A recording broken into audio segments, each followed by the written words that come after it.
Hey there. Hello. Season's greetings. Thank you. Hi. We've got a fake tree behind James and a real tree behind Kate. And Todd too, I think. Todd too? Oh, Wow. Adam has Well, a tree. It's an actual tree that's here, but it's not a real tree. It's Imposter. it's a well-crafted plastic tree from likely China.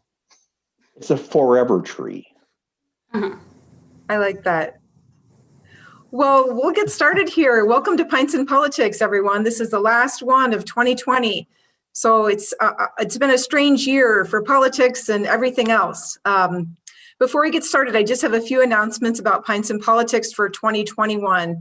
So we're planning to stay virtual for at least the first few events of the year, but we're hoping, cross your fingers, that maybe we can meet in person at an outdoor event in the spring or summer. We just had a meeting about that, and I think there's some plans in the works if that's a safe option.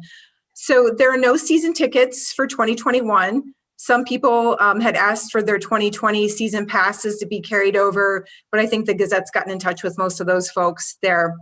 So we're lucky tonight to have Kate Payne, the Eastern Iowa reporter for Iowa Public Radio, joining us as we talk about national, state, and local politics. Welcome, Kate.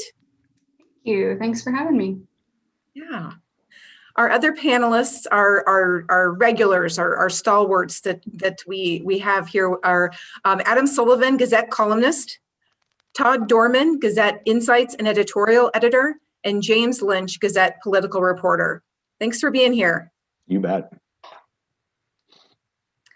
So as usual, our online audience can submit questions that will work into the show. I understand that I think it might look a little different tonight, that you click on the comment button or chat bubble and then enter your name, and then you can submit a comment that way, and we'll work those into our Pints and Politics.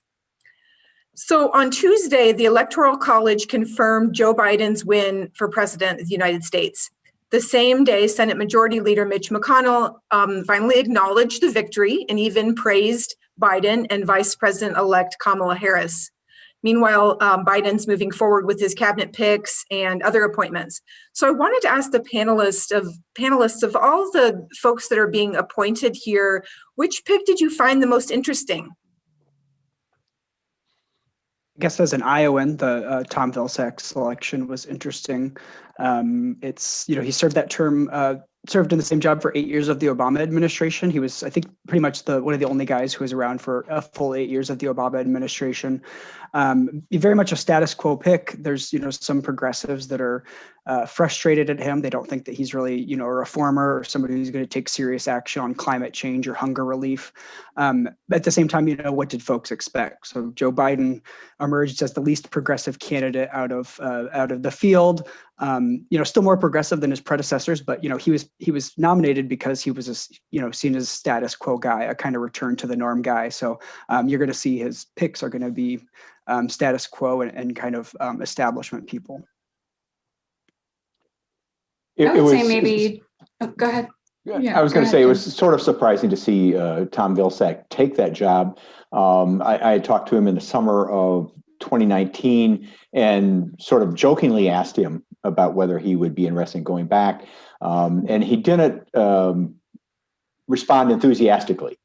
He didn't say no, but he didn't seem like he was, ready to go back. He's leaving a job where he's paid nearly $1 million a year, although I guess that $150,000 Iowa lottery prize probably allows him to take the pay cut. But Adam touched on the fact that he's not seen as the most progressive guy. I think Tom Vilsack might surprise some people when it comes to issues like climate change, for example, that he may not follow the same path as some of those leading progressives, but I think in ways he may have some more practical solutions about how production agriculture can be involved in addressing issues like climate change. I was interested to see today, I believe it was Congresswoman Deb Haaland nominated, put forward for the Interior Department.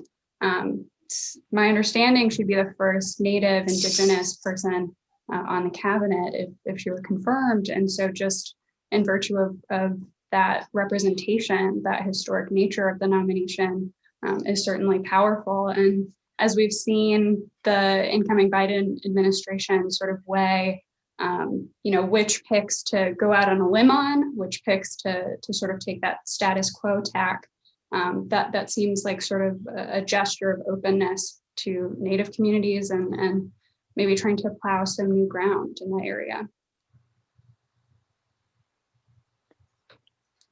I think Interior is one of those cabinet posts that most people probably don't pay a whole lot of attention to, even though it does have some very broad authority in what it does. But if you're going to go out on a limb, that may be a good place to do it. Sure. Well, James, and you, I think you at one point were trying to get an interview with the University of Iowa Law School dean who is connected. I mean, wasn't he part of the group that maybe would have been involved in this nomination? He might have been, and if he had been willing to talk, we might know if he recommended her as Interior Secretary. But he has declined on more than one occasion to talk. I don't understand his reasoning. I didn't ask him to speak for the Biden administration. I just asked him to speak for himself, but he's reluctant to do that at this point. Noted. Yeah. Todd, did you have someone that a pick that you wanted to mention? Well, I don't know if it was such a surprise, but it's, the pick of Pete Buttigieg to lead the transportation department will be an interesting pick to sort of watch how he evolves in the job. I mean, he was a presidential candidate that drew pretty good reviews here in Iowa, and maybe won the caucuses or maybe not. We'll never know, I guess. But yeah, I mean, a lot of Iowans, were drawn to his ideas and his, his style as a candidate, and he's a historic pick for the cabinet as an LGBTQ nominee, the first time for that. So a lot of people have put a lot of stock in him, even though he's only been basically the mayor of South Bend, Indiana, which is a, I don't mean to diminish the importance of South Bend, Indiana, but that's a big jump from there to the cabinet, and it'll be interesting to see how he handles that position and what sort of initiatives he champions. I mean, the joke during the Trump administration was how many infrastructure weeks they had without ever actually having much action to repair the infrastructure problems across the country. And I guess we'll see if Mayor Pete has better luck. I was on Twitter this week. I was kind of poking fun at Mayor Pete, and I pointed out that South Bend is actually slightly smaller than Cedar Rapids, which is not considered a major city. And Megan Goldberg, a friend of the show, pointed out that there is a commuter rail from Chicago to South Bend, so they at least have that going for them. That's something. Yeah, South Bend is not exactly one of the top cities when you think of public transportation in the United States. So I think someone made the dad joke on Twitter that he's a Rhodes Scholar, so that gives him some sort of transportation expertise. Well, South Bend made the news, when they people asked Domino's to fix the potholes in the streets. So I guess he had some solutions. Well, that's, yeah. I mean, whatever it takes. A public-private partnership. Exactly. Well, this week, Senator Chuck Grassley, Iowa's senior senator, said he wants to work with Biden on prescription drug prices, among other things. Biden, as a former senator himself, does know how to work with Republicans to get things done. Are we going to see maybe a more rapid pace of solutions or legislation from Congress this next year? I think it's still going to be tough to get much significant stuff through. We don't know who's going to control the Senate, but it'll be a narrow margin where, if you want to pass something, you can't afford to lose any votes, perhaps. It's easy also to imagine situations where the Republican Senate and the Biden administration come to some kind of agreement, but there's not votes for it in the Democratic-controlled House, where the progressive contingents in the House don't want to go along with what the Biden and McConnell might come up with. So maybe you'll see action on some of that stuff, but it's really going to depend on how things shake out in the Senate and what the political pressure ends up being. Because if House members can be persuaded on this or that, but they can also be persuaded against voting for a big package at the last minute. So I think it's probably too soon to say what the dynamic will be. Mm-hmm. Something that's been brought up, of course, is incoming President Joe Biden's experience in the Senate, of spending his life sort of on Capitol Hill and knowing the ins and outs, having built relationships over decades, and sort of relishing those negotiations, maybe in a way that other presidents haven't. It's still, I think remains to be seen, as Adam says, about the dynamics and sort of the allegiance of Republicans to President Trump and just how they handle the transition. So I suppose we'll see. I think it depends on how you define significant, but I think the Senate probably is ready to work with Biden on some issues. I think infrastructure might be one of them, that there is a lot of agreement that something needs to be done on issues, whether it's transportation or broadband is really the focus of a lot of discussion right now. And I think because there's pressure from the bottom up as well to do some of those infrastructure projects. So I think it's possible we'll see some major infrastructure package move forward. I don't know how rapidly, but it might be one of those things that whether Republicans or Democrats control the Senate, they can come to some sort of an agreement to move on that. It's not, it's not real sexy, but at the same time, it's sort of safe as opposed to doing something on climate change or gun control or LGBTQ rights or something like that. So infrastructure might be the safe place for the incoming administration and the new Congress. Well, and part of it, oh, go ahead. Sorry. No, you go ahead, Todd. I was just going to say part of that, how this is going to go will depend on how soon they can sort of clear away the debris and bad feelings from the election. I mean, we saw today the senator-elect from, I believe, Alabama, Tommy Tuberville, has hinted that he'll join with the House people to challenge the outcome of the election in the Senate. Now, does one incoming senator make a movement? I don't know, but there's still going to be folks who are going to try to relitigate the election. The Senate, if it remains in Republican hands, you can see them opening up investigations into Hunter Biden and all sorts of things that they will want to investigate to embarrass the president. So, I mean, there's going to be a continued, divisive brand of partisan politics moving forward. Infrastructure may be something you can move. I think there's a lot of sentiment on both sides of the aisle that issues like childcare and things like that may need to be addressed for businesses coming out of the pandemic. But we may see some progress. The president-elect has some experience, but we've seen gridlock, in recent years, and we may see more of the same as partisan objectives kind of overtake the idea of actually governing or passing anything. I think that regardless of what your agenda is starting out, I think there are going to be sort of two overriding issues for the Biden administration and for Congress, and one of them is just getting back to normal after 4 years of the Trump administration and the pandemic.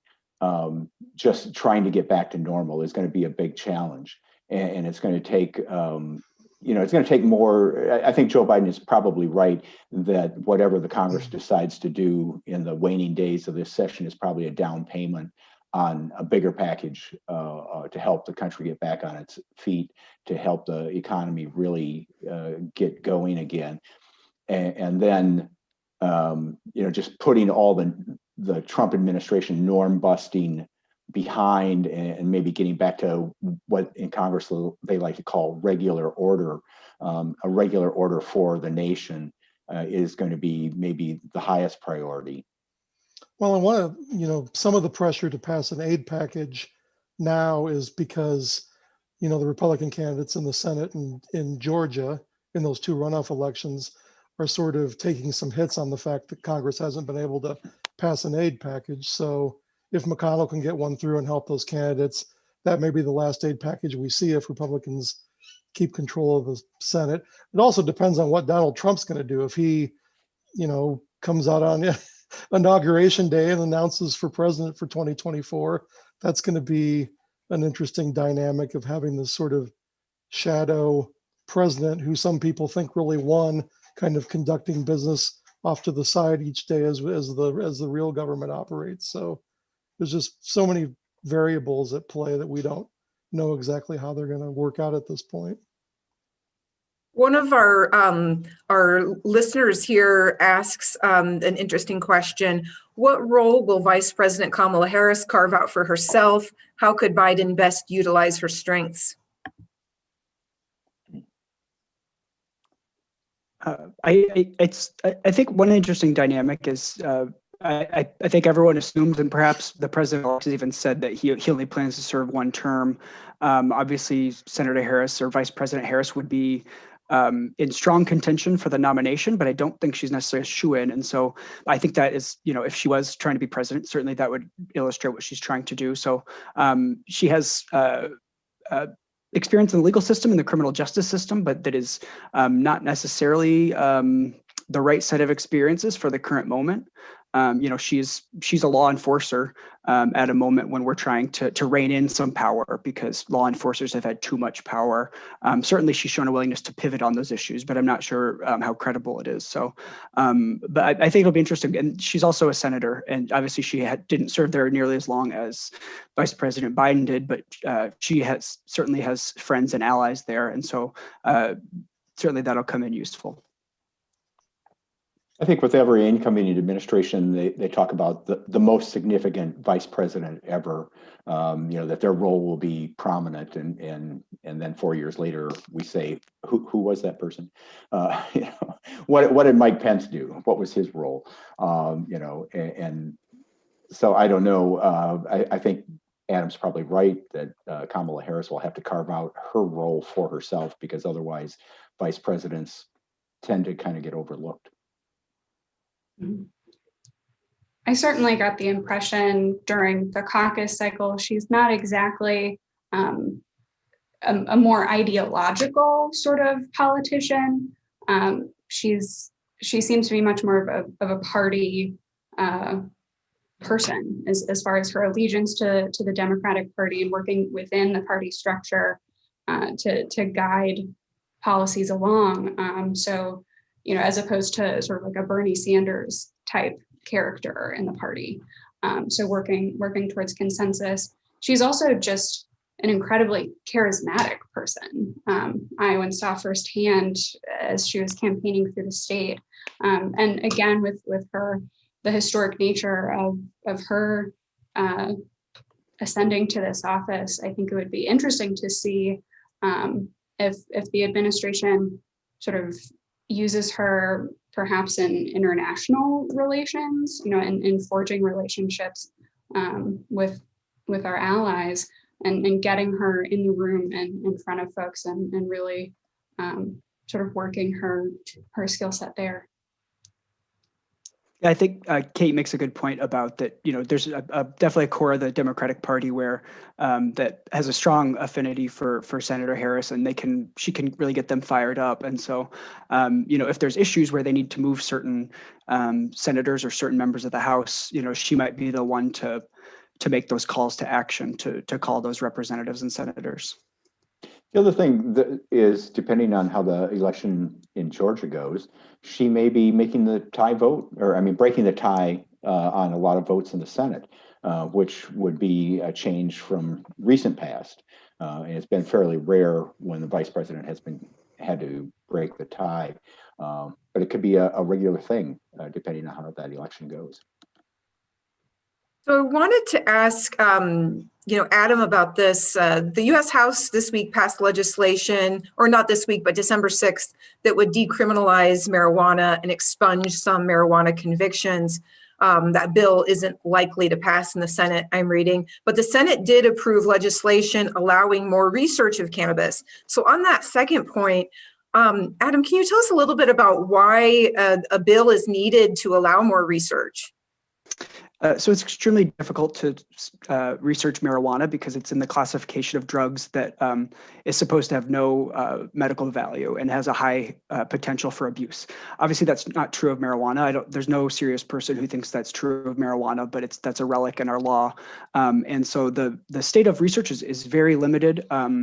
There's kind of one place where the vast majority of the marijuana that they study comes from, and it's not really modern potent marijuana. It's kind of like ditchweed or basically glorified hemp.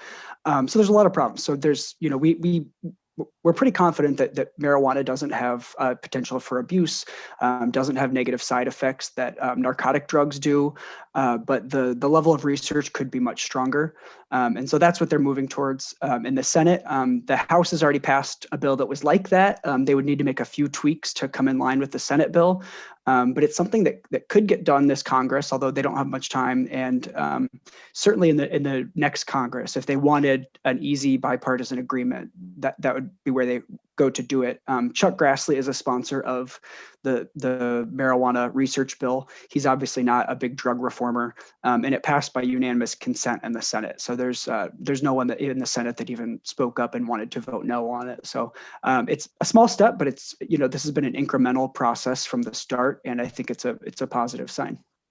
One thing, I've covered a few of those, Iowa, the board of cannabidiol here in the state, and I feel like there's a lot of doctors on that board, and they are very reluctant to move forward at any sort of a rapid pace because they continually cite that there's no research.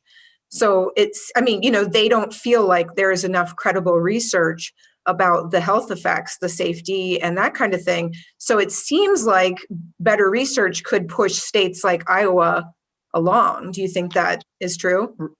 Yeah, I think so. I mean, for the medical community, for sure. You hear some politicians when they say there's not enough research. I don't think that some of those people are probably going to be persuaded by any other research. But we definitely kind of did this marijuana thing backwards. The reason that we know it's safe and we know it works is because people have done it illegally for many, many years. If we would have made this, allow this research to happen 50 or 60 years ago, we would have been in a much different place where certainly people would still consume raw marijuana, but we would have pharmaceutical therapies that are based on the cannabis plant. There's a lot of potential there. Some of those things have come out, but it's still pretty limited. And if we had been researching this for 50 years, we'd probably have a lot better marijuana today. That's right. I mean, it has gotten much better, because like I said, the stuff that they're studying is really not the stuff that people use in states like Colorado or California. It's a much different substance now. So. Yeah. By now we'd have Pioneer and Monsanto and all those companies be, researching it and you could buy a pack of 20 marijuana cigarettes for $5 if we did that. We'd have Roundup Ready marijuana. Yeah, new market for Iowa farmers, maybe. Exactly. Now, Kate, as Eastern Iowa reporter for Iowa Public Radio, I know that you're all over the news on many different topics, but you've done some extensive reporting on how COVID-19 has affected Iowa's prison system. I was hoping you would tell us a little bit about what you heard from some of the families of incarcerated people about what they have been experiencing inside Iowa's prisons. It's been just heart-wrenching, honestly, for these families and for people who are incarcerated there and those who are working there too. We've known that there have been at least 2 correctional officers who have died. And I think it's 10 or 11 incarcerated individuals who have died of COVID as well. And it's to just watch the virus move from one facility to the next throughout the state.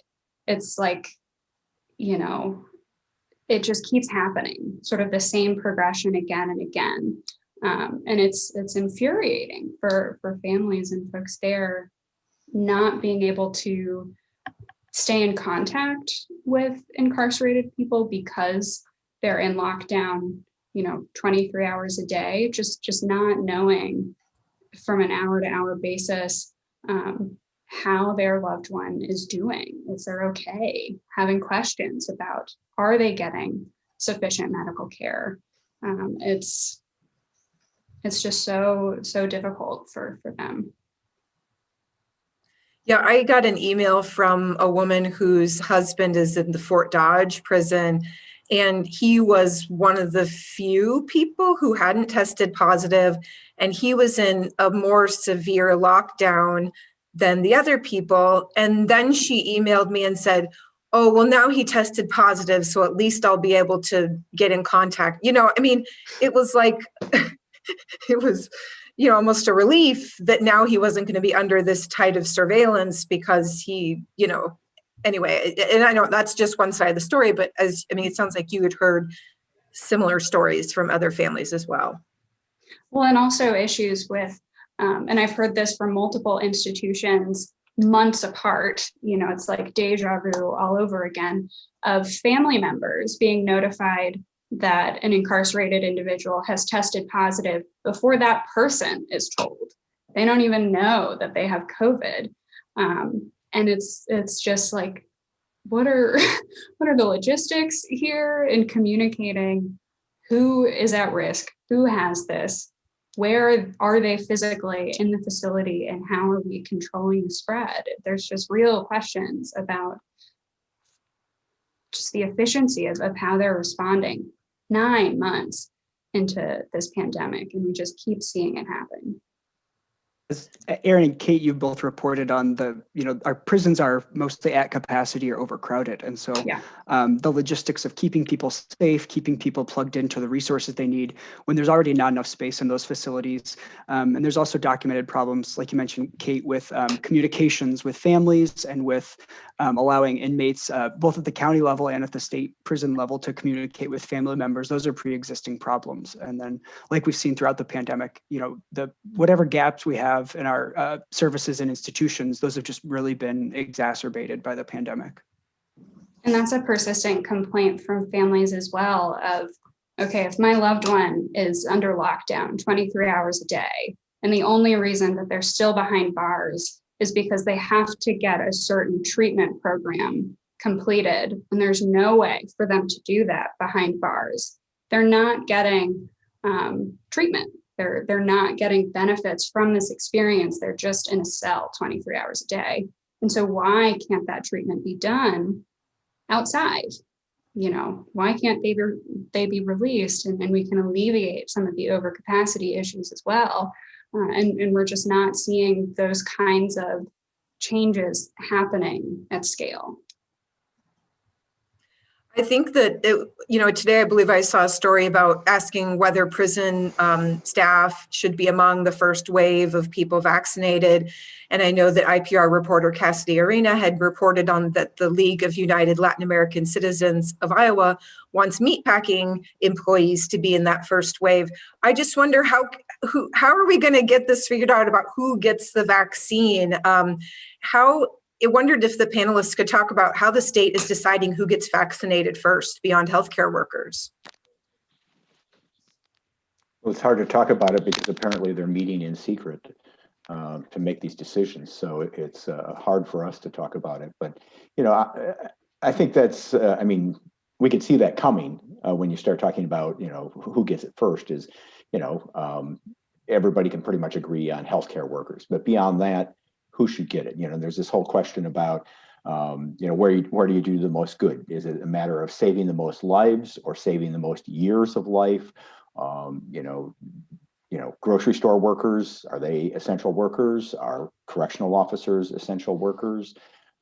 It gets very complicated, and a lot of people can make the case that they're essential essential to the workforce. Meat packing, meat processing plant workers, a lot of people would agree they're essential.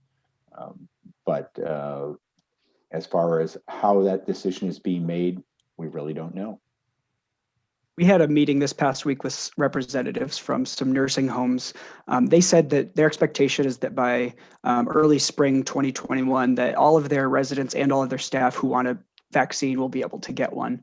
Certainly, I think it's wise to direct a lot of the early vaccines towards elderly people. Those are, just far and away, that's where the biggest death toll is, and then the worst impacts of the disease. And so I think it's great to get to elderly folks and folks with, especially elderly folks with pre-existing conditions that are really severe. I think they ought to be near the front of the line.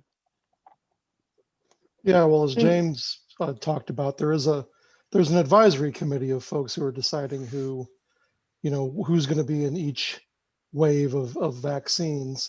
And as we learned they're saying that the meetings of that advisory group are not going to be public.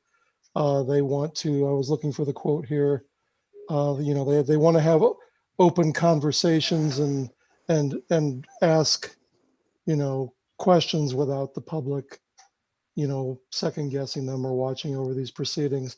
That's kind of the excuse a lot of times for closing meetings in government, is we want to have an open conversation without people looking in and misunderstanding what we say, or the media, filter making us look bad. But these are pretty important public policy decisions. Who's going to get the the vaccine, and when.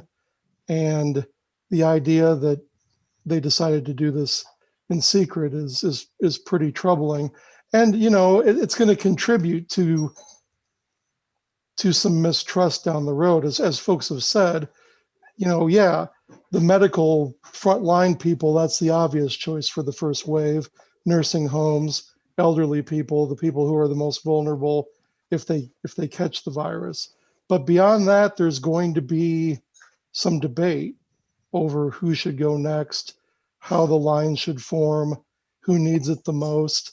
And, the idea that these decisions are being made by a group of people behind closed doors is not going to contribute to Iowans' comfort with the decisions that they ultimately make. And there has been a little confusion too with exactly how many vaccines we're getting in this first shipment, sort of some back and forth. And just a few minutes ago, the Iowa Department of Public Health said again that it's about 50,000 less than they were initially told, so that we'll get 138,000 vaccines by the end of this month. And they're sort of cautioning, these numbers can change. It's sort of a wait and see thing. But it still sounds that they're on track to begin vaccinating in long-term care facilities the week of December 28th, but that it may take longer to complete that process, but that they're committed to getting it started at least. Yeah, What's striking to me is that, we hear about, Pfizer has X million doses that it's making available, and Moderna, has X million that soon will be available. And yet when you talk to people in the healthcare field, it's going to take a long time for everybody to get vaccinated. I had a face mask to face mask meeting with my physician this week. And she said, realistically, it's probably going to be late spring or summer before most people will be vaccinated. So this is, it's certainly not a quick fix. And we're banking on it. But I'm not sure, what we can expect. If I get vaccinated, I'm safe, but can I still spread coronavirus? It seems like there are a lot of questions that we haven't been able to answer yet. And hopefully we'll get answers as we move forward, but it's going to take a while. And it's all. Oh, go ahead. It's all based on if we can, deploy it well. These are all pretty hopeful projections. It's a big if, whether the federal government can do that. Certainly the Trump administration has handled that poorly, but a lot of the defects in the federal bureaucracy aren't related to the Trump administration. They're going to persist past January. Whether the federal government can really direct this and get it to people as quickly as they need it remains to be seen. I will say, though, in one sense, it's a good problem that we're talking about, who comes first, because there was some worry that people wouldn't want to get the vaccine. And so the fact that there's many more people that want to get the vaccine than there are vaccines available is a good sign. Certainly there's some people that don't want to. That might not matter if enough other people get the vaccine. Hopefully. I'm worried a little bit that opinion columnists will get the vaccine sometime after the mink population is vaccinated. We've all heard about the mink catching COVID, and that's that may be a priority over, like, say, me getting the vaccine. So we'll see. So one of the biggest stories in Iowa politics continues to be the 6-vote win of Republican Marionette Miller Meeks in Iowa's 2nd District. Her competitor, Democrat Rita Hart, has appealed to the U.S. House, a decision that I noticed has gotten quite a bit of ink in Gazette letters to the editor. Todd, since you're the one taking in all these letters, what do you think of Hart's move? Well, it was interesting. The first wave of letters was from folks who thought this was a bad idea, that she should have gone through the Iowa process, asked the judges to look at the recount, and then maybe she could have turned to this U.S. House committee that investigates this sort of thing. And then we've received a wave now of folks writing letters that are in some ways very similar from the other side, saying, count all the votes. Rita Hart is trying to make sure all the votes are counted.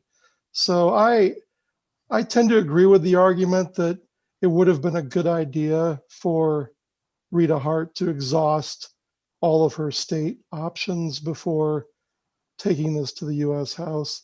It's, the problem Republicans have is that, they're calling on her to concede and to, not let outsiders, decide this election, when they're also still sort of coddling the folks who don't think Joe Biden won the presidency. So that creates a dilemma for them. It makes for bad optics. And but I think it sounds like, we don't really know. There's this sort of idea that she's going to take it to the House and Nancy Pelosi is going to wave a wand and she's going to get the seat. I don't think it works out that way. It may be that they investigate, count some of these votes, and Rita Hart wins by a larger margin. So it's not exactly a slam dunk. Yeah, I think it would be very bad to, if they do somehow change the result, they need to be very explicit about what they did and why. Rita Hart has talked about some overseas votes that weren't counted and some undervotes and overvotes. So ballots that weren't marked or they were double marked, that she'd like, a hand examination of. Whatever the House, if the House counted votes that weren't counted in Iowa, I think it would look like they were going against the system we have set up here. I think it would be very bad. At the same time, if there was a good accounting for it, obviously that would be the right thing to do. But to my observation, the Hart campaign hasn't been super forthcoming with what their case will be. I think they still have a little bit of time to make that case, but I don't see why you would wait. Certainly, if they had something stronger to say, they would have said it by now. So it's probably not good that it's playing out in the letters to the editor. And I have seen that rather than from the campaigns themselves, although certainly they all made comments. And I've seen the campaigns are doing letter to the editor campaigns. So if that's what you have, if that's what you're, and on either campaign, if that's your secret weapon to win the public approval, I don't know if that's going to work out. To me, it looks like bad form for the Hart campaign to bypass the Iowa courts. And then, if they didn't get the decision they wanted in the Iowa courts and then ask the House Administration Committee to look into this, it would be another matter. From a political standpoint, 2 years from now, if it's Congresswoman Rita Hart running for re-election, you can imagine the letters to the editor you're going to be getting then from people who say she's illegitimate Congresswoman, She shouldn't be in the office in the first place. And as this election showed, this is a very, tight race. And I would think that she wouldn't want that hanging over her head if she's running for re-election. Trying to defend herself in the last election while you're running for another term. Yeah, it seems like such an uphill climb for her if that would be the outcome of just sort of constantly looking over your shoulder because of the insinuations about Speaker Pelosi, waving her magic wand, which we don't think will happen. But it's just such a difficult position, and also interesting to think about, all of the years that this district was considered sort of unassailably democratically inclined, and just someone on Twitter sort of mentioned like the margin of votes that will just haunt candidates forever. Like, who were those 6 people, and who could have made the difference in such a close competitive race. Well, there were a lot of people who voted for Joe Biden in that district that didn't vote in the congressional race at all. So, I mean, if they had, if 7 of them had cast votes in that race, the shoe would be on the other foot. We've talked before in Pints and Politics about how that no Republicans would come talk to the Gazette's editorial board before the November election. But now that they've been elected, maybe we're hearing more about their positions. For example, Ashley Hinson, who won in the 1st district, says that she's open to raising the retirement age. Wondering what you guys think. If that had been known before the election, would that have changed anything? It's hard to say, but making any change to Social Security is pretty risky idea to be talking about before an election. There are a lot of possible changes that could be made. Raising the retirement age isn't very popular with people approaching the retirement age. A lot of people are working longer. I just saw a statistic that the percentage of people 55 and older still in the workforce has roughly doubled since 1999. So a lot of people are choosing to work longer. Some people probably not choosing, but feeling it's necessary to continue working past the typical retirement age. It certainly would have been a talking point if she had talked about, if Ashley Hinson had talked about it before the election. We would have seen some commercials about it. Well, yeah, and she was getting criticized anyway. There's always sort of this assumption that Republicans are going to take away your Social Security. I'm not quite sure how they're going to do that, but that's always a good argument, line of attack against Republican candidates. I think on the upside, it might have forced, if she had talked about this sooner, it might have forced a discussion about Social Security in that race, which would be a good thing. Yeah, I doubt she probably would have said the same thing before the election that she did on Iowa Press. I mean, it's usually candidates are pretty circumspect on Social Security, not to say anything substantive on what they might do. I mean, we saw, there's a good example was the Braley-Ernst Senate race in 2014. They spent a lot of time accusing each other of wanting to do bad things to Social Security while also not ever saying anything about what they would do to Social Security if they were given the chance. So it's one of those issues where nobody wants to take a position, but they want to club their opponent for a position that they think they might take. So there was a bit of redemption this week for Iowa Democrats after an audit of the Iowa caucuses showed the delays and other problems were largely the fault of the National Party. I wondered whether this audit will even matter the next time people start saying that the Iowa caucuses shouldn't be the first in the nation, or does this just matter to us in Iowa? I don't know how much it even matters to us in Iowa. I mean, the report really was not super substantive. To blame the national party is, that's a difference without a distinction, really. In most people's minds, those are the very same entity, the state Democratic Party and the DNC.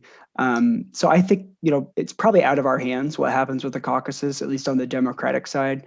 I imagine that the National Democrats will lay some pretty strict rules of, if you can do a caucus, it won't really look anything like a caucus, something like that. So Republicans could stick with it a while longer, but if it's not a bipartisan thing as first in the nation, it kind of loses its glamour.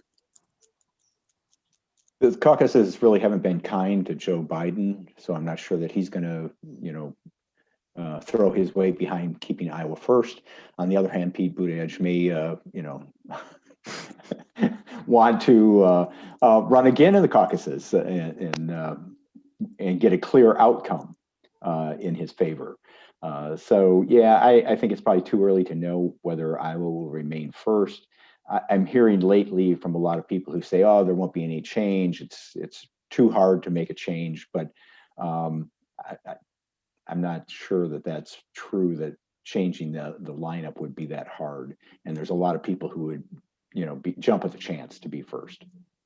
The problem is who else goes first. Like if you say it's these guys, then those other guys will be mad about it. Mm-hmm. Although I think there's probably going to be diminishing interest among national Democrats in starting their nomination process in a state that Donald Trump won by 9 points and 7 points, and that has, 3 of its 4 congressional, representatives are Republicans, both its senators increasingly trending red. I'm just not sure this is the place they're going to want to start. And the next caucus, I mean, I guess if Donald Trump runs again, you would imagine he would begin as the front runner. I don't know how many candidates will challenge him, and I don't know, on the Democratic side exactly what's going to happen. It may not be a cycle where they have to make much of a decision, but we'll see. And on the Republican side as well, if Trump runs Right. again, he was not exactly inclined to the caucus process the first go around. But I mean, I just think, reading through that report again, it's just, once again, there are reasons why we have election administrators run elections in the rest of the country. This is hard stuff to do, and there are real risks involved with cybersecurity and misinformation, disinformation. And there's a reason that this is hard. But I do think there are still definitely those folks out there in the IDP who are, questioning, like, what are we doing here, especially on the back of the 2020 state legislative races. What is the wisdom of spending all of this time and money and effort courting these national presidential candidates when we're not, picking the right candidate to go and win the nomination, and then follow that up with losing these state legislative seats? There are real questions for folks about where are the priorities for the party. I would add, it's like Todd mentioned, it's a red state, so not attractive for a Democratic nominating convention, but it's also a state where the Democratic election has been pretty friendly to Bernie Sanders, which a lot of national Democrats don't like. They were kind of embarrassed by the 2016 results. They thought Secretary Clinton ought to just, won the contest easily. So I think that's another thing that, it's a red state with a Democratic Party that's kind of not necessarily in favor with the elite in the party. So Governor Kim Reynolds announced Monday she would return to the state's coronavirus relief fund $21 million. The state auditor and Treasury Department said she should not have spent on a computer system for the state. She's also used some of the state's $1.25 billion in federal pandemic aid to pay for Capitol law enforcement. Why, we have this government, we have this surplus that has been reported. Why is Governor Reynolds spending the pandemic money on things that don't seem to be connected to the pandemic when there's so many other pandemic related needs? why should I spend my money when I can spend yours and save mine? I don't know. It's a big question because, she's also made the comment that, the state can't make everybody whole. The state doesn't have the funds to do that. And the federal government should step up and do more to protect small businesses and with PPP and make more PPE available. We're getting lots of acronyms. And at the same time, sitting on, what was it, a $300 million ending surplus, and our reserve accounts are full.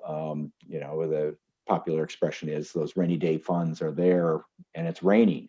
Let's use those. I think, yeah. I mean, she's done her best to draw a connection from the coronavirus pandemic to needing a new computer and needing law enforcement, but it just doesn't. I guess it doesn't meet the smell test. Well, the economic downturn tied to the pandemic hurt state revenues. I mean, was it as bad as other states? No, it wasn't, but it hurt the budget enough that they needed to take some of that federal money and paper over some holes that had been knocked in the budget. And in some cases that worked because you could draw a line from that to pandemic response. And in the case of this computer system and perhaps these law enforcement salaries and some of the salaries in her own staff, it's tougher to draw that line. And she's had to repay this 21 million. But yeah, as you said, as James said, they've got this sort of dual narrative where we're in great shape. We've got this surplus. We managed better than most states, but hey, we really need federal help because we can't make everybody whole. I guess it works politically, and I think in the end, part of it is that, and as I wrote today, I think there's some desire in the Republican caucuses to maybe do some more tax cutting, and so they'd rather use some federal dollars to patch up the budget and then leave some of the even smaller revenue growth to make room for getting rid of the triggers on the tax cuts that they passed in 2018. So I mean, I think they have some ideas for what they want to do, but they don't really fit the current narrative, so they're kind of waiting. So for now, we're in good shape, but please, Congress, help us. I think most governors have done some creative accounting. Governor Reynolds does seem to be doing it a little bit too much in kind of a short tenure so far. And I think she's probably counting on that most voters don't get deep in the weeds on that kind of stuff. And she's probably right. But still, I mean, it's just such a hard That's the case to make. When we all know there is no shortage of need for Iowans trying to pay the rent and, keep our schools running, pay for unexpected funeral expenses. People are having to crowdfund this stuff. It's astounding, the suffering out there. And so I think it was Auditor Rob Sand who said, even if some of this spending, technically can be shown to be legal, it's not in the spirit of the CARES Act and helping Iowans survive this pandemic.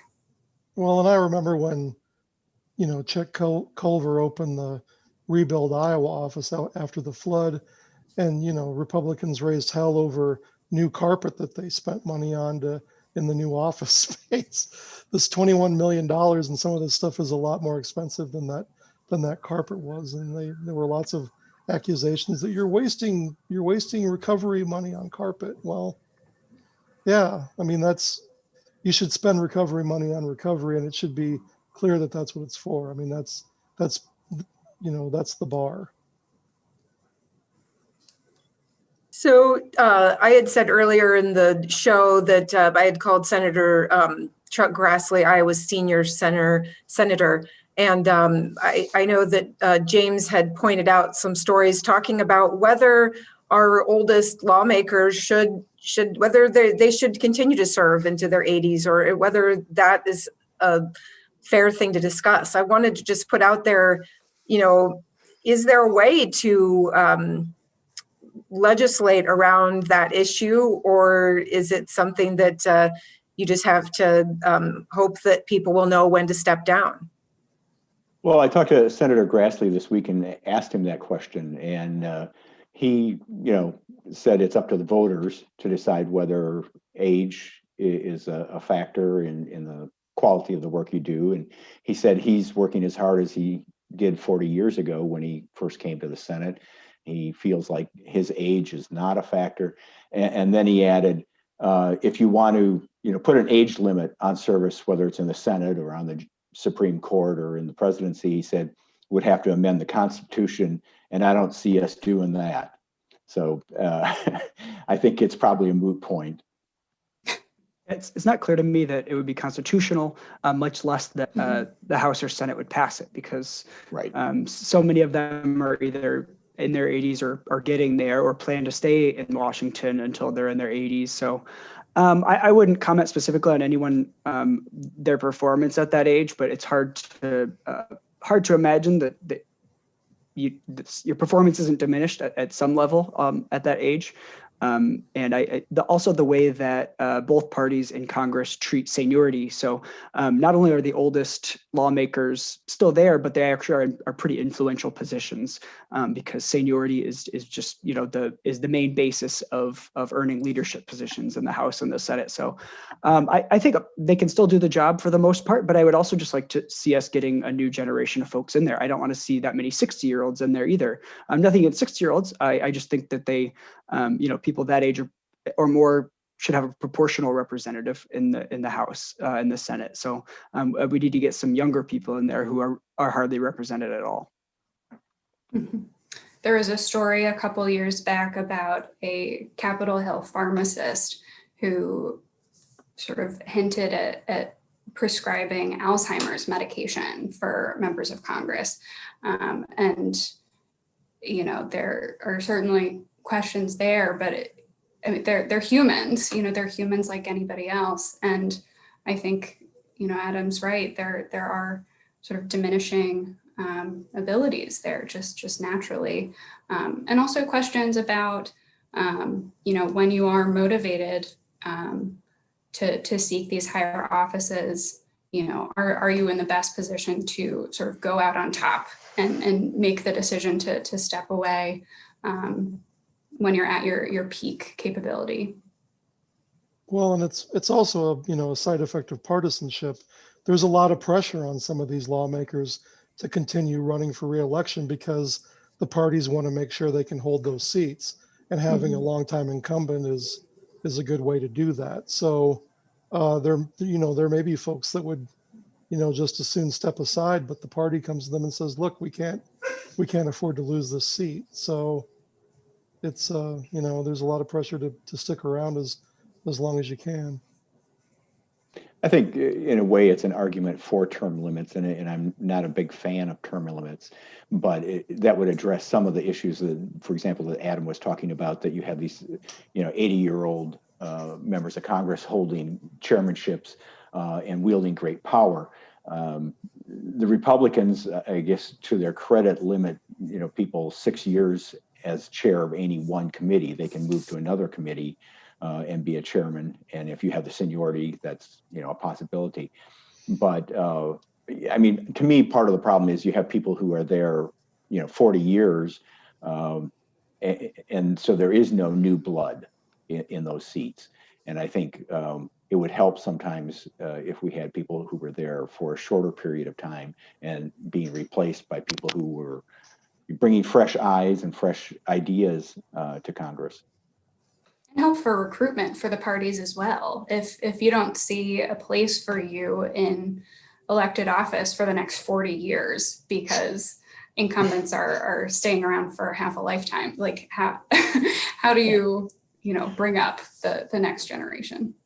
Well, we've really seen that here in Iowa with Senator Grassley, has been in Congress for 46 years. How many years was Terry Branstad governor? Tom Harkin was there for, 36 years. So we've had sort of these ceilings on people rising up through the ranks. You can go only so far. You can serve in the legislature. You can serve Maybe in some other governor's administration, but then there's, you hit the ceiling and there's no place to go. And so there's people who would bring fresh blood and to the office, they just kind of go away.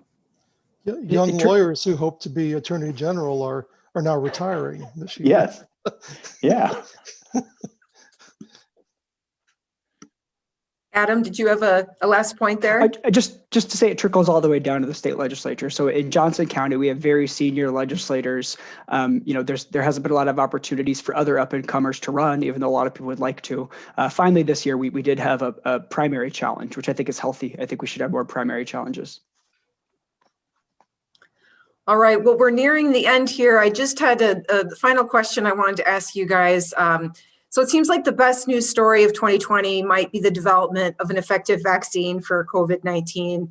But just for kicks, I wanted to ask you guys, what do you think is the funniest or strangest news or political story of 2020?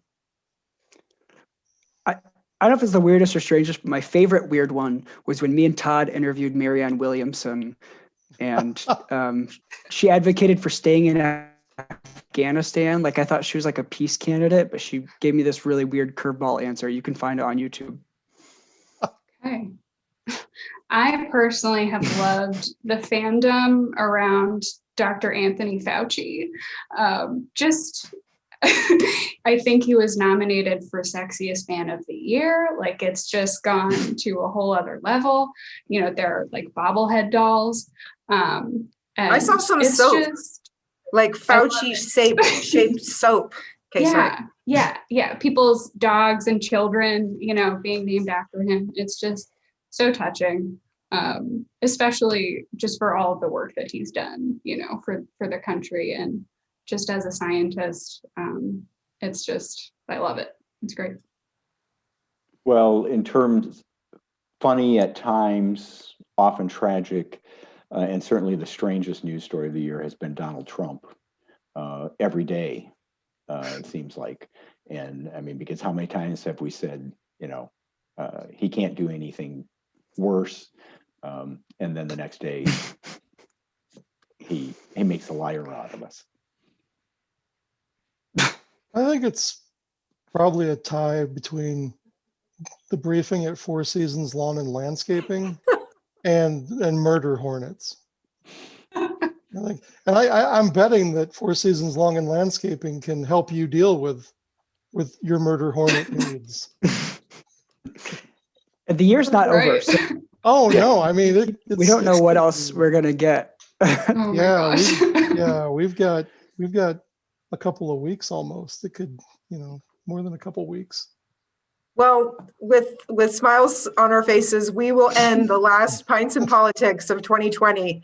I want to thank Kate Payne so much from Iowa Public Radio. Thanks for joining us tonight. Thank you. And also thanks to James Lynch, Todd Dorman, and Adam Sullivan. Cheers. And thanks to you, our Pints in Politics audience, for sticking with us during this virtual format. We hope we'll see you back in person at some point in 2021. And thank you for supporting local media all around. Happy holidays.